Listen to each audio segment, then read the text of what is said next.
Hey there, everybody. Welcome to our review of Animal Kingdom Season 6, Episode 10. This episode is titled Clink. It is the story of Pope in prison. We may be a step closer to getting my dream Animal Kingdom prison break crossover by the end of this. It's kind of sounding like that's where we might be going, that Pope is the big last heist. He is the treasure that they are after. He's the treasure in our hearts. Okay, the thing is, when I first brought this up, I was just joking because I thought it was ridiculous, but it's like now... It is ridiculous. Now I'm kind of into it. Now I'm just like, okay, let's do this. Let's find a way to make it happen, guys. Yeah. All right, well, we want to talk to you guys about, of course, everything with Pope. What the Cody boys are doing on the outside, how all of this could set the stage for a very big ending. But before we go further, hit that subscribe button so you don't miss any other reviews that we've got coming. I mean, there are only a few more weeks. We don't want you guys to miss any of our discussions on these. I know it's difficult to kind of wrap my head around that we only have a couple more episodes ever. Yeah. Like ever. We are at the series end here, which is crazy. So yeah, hit that subscribe button so you don't miss out, and follow us over on our Instagram, which is Matt and Jess TV. All right, let's start with the part of the episode that I was the most like, oh my goodness, I can't believe Jay just did this. He has set up as sort of like a contingency plan, a hit on Pope in jail, that he is, listen, understandably worried because Pope is kind of like, I don't want to get out of jail. I want to pay for my crimes. I did this thing and this is where I want to be to get through this, seemingly having a bit of a death wish. He just is like, he doesn't care anymore. And Jay's like, well, if he doesn't care about this, then he's not going to care about me or Darren or Craig or any of the stuff we ever did with Smurf. Like, we're all in danger if we don't get a handle on this. And watching him go and be like, okay, we have you guys having protection on him, but for 25 G's, if I need to sort of pull the trigger on this, can you just take out Pope? It was like, are your uncles okay with this? And he's just like, does it matter? Like 25 G's is 25 G's. Will you do it? Yeah, I'll do it. I was like, that is so dark. I mean, I knew that Jay was a psychopath and he was willing to do whatever it takes. And, he's in a desperate situation, but like, don't you dare, Jay. Don't you dare. If you off Pope, Jay, you will have to answer to us in a very strongly worded video later this season. We will tell you how disappointed we are in you. No, this is the thing with it, is that Jay as a character, he is kind of incapable of seeing things with nuance. It's always just very black and white with him, where it's either one thing or the other thing. There's no in between. And I think for Jay, he is looking at this and sort of being like, if I get rid of Pope, everybody else could conceivably survive. Everybody else could sort of stay. And so I think he just looks at it as okay, yeah, I'm hurting one person, but I'm hurting one person and helping three people. 3 is greater than 1. That is the right decision.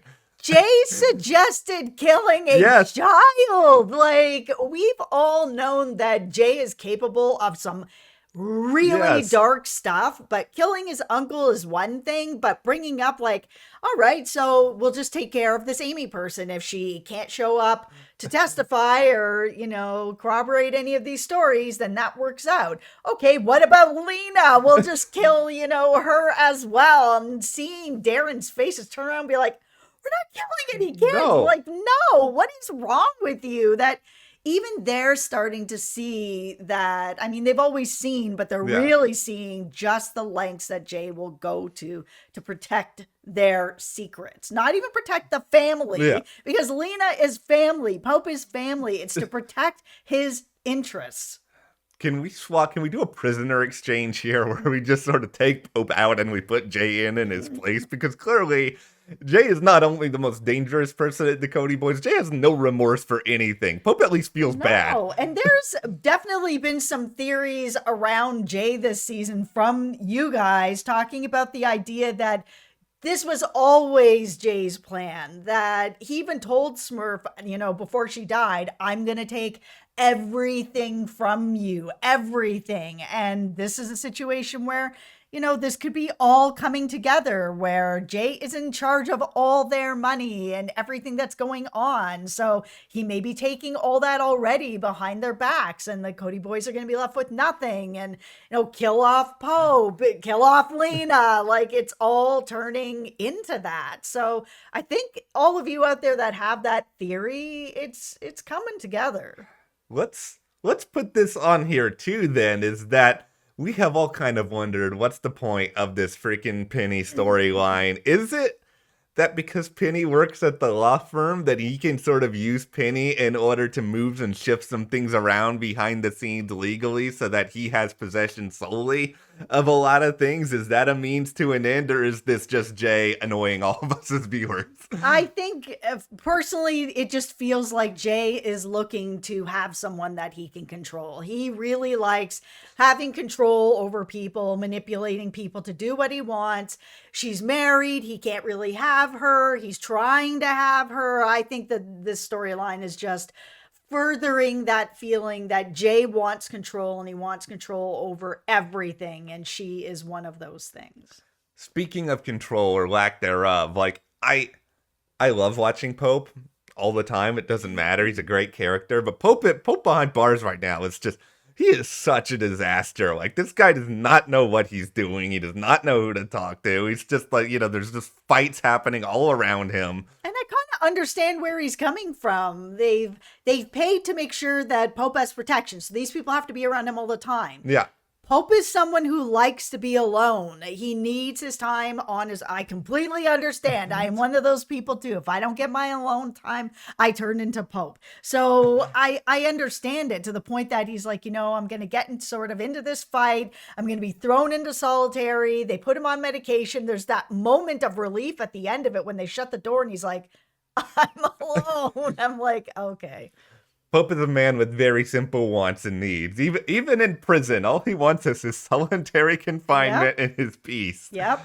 This, I'm fascinated by how they're going to tie everything together with Pope at this point, because him getting out of prison, it does make sense in some ways, because I do think the producers want to at least make us think that somebody could get out of this and find some measure of redemption. But it is really ironic. The person who probably is the most capable of it is also the person who wants to stay in prison the most. Yeah, that's the thing, is Pope has made it very clear to Darren, I don't want your help. I don't want to leave here, because the lawyers came up with this idea where they're like, okay, either he can just stick with what he's doing, he's going to get like 25 years, maybe he'll do 20, or because he's, has mental health issues and there is a bunch of documentation behind it, we can prove that he's sort of disassociated from reality and didn't really know what he was saying or signing or whatever, and we can get him out on that.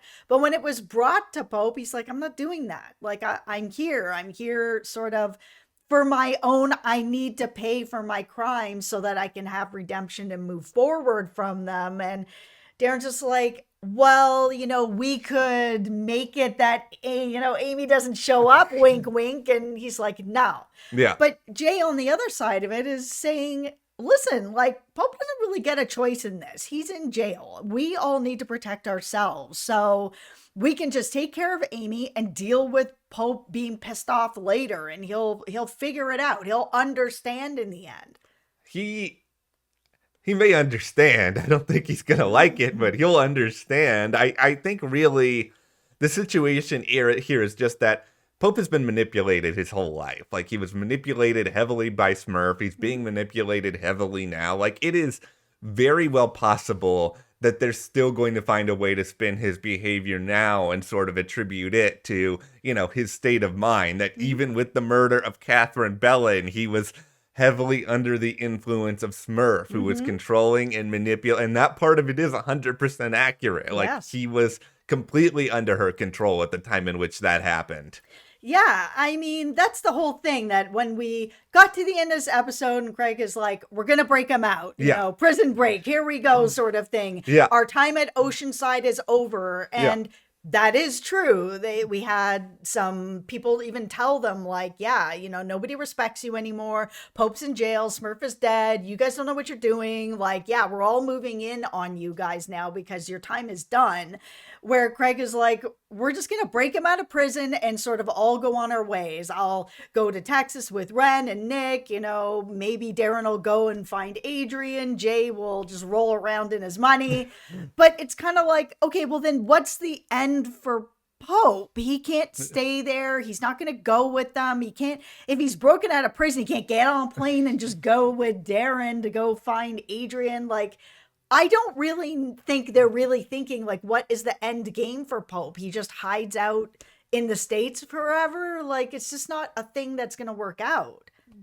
They ain't thinking about Pope that much. And that's sort of that's the saddest thing about all this to me, is that, yeah, I think they, for the sake of their conscience and for the sake of, quote unquote family, they want to do what they can to get Pope out. But it's really all about, okay, we just want to protect ourselves. Getting Pope out is the way to protect ourselves. And then from there, we don't care about Pope anymore because we're protected. He's not in prison. He's not going to cause us any problems. So we can just all go about and not have to worry about anything. But the irony in all this is, what if you guys bust Pope out of prison? You all go your separate ways. And then he just wanders his way back into prison after you guys are left, being like, I didn't want to be busted out. That's exactly what's going to happen. He's made it very clear that he doesn't want to be out of prison. He is just going to walk right back in and be like, I had nothing to do with this. Put me back in.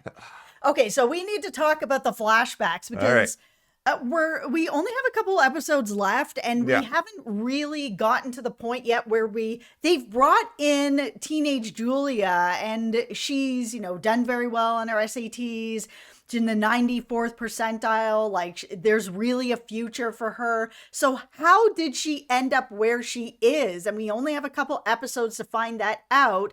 And I think that it's going to have to do with Smurf and Baz. So we all know that Smurf has been a real creep show around all these teenagers, around her own kids, touching, being way more touchy than she should be, sort of being a little more, sexualized than she should be around these people. And then we had this scene where she brought over some teenage girls and some teenage guys and came over to Baz's new place and was drinking with everyone, and she ends up in the situation where Baz is kissing a girl, but he's watching Smurf. So we already know that there's some weirdness going on. Then Smurf ends up going into a bedroom with a teenager, and it was the first time that I really looked at Smurf and I was just like, you are pathetic. Like, not even just you're gross or you're this or, whatever, just like, it's so pathetic that this is where she thinks she's getting power from, manipulating teenagers to try to manipulate Baz. And we saw her go into that room with this teenager and Baz really unraveling. So my theory is Baz and Smurf are going to end up having a relationship together where they go to bed together.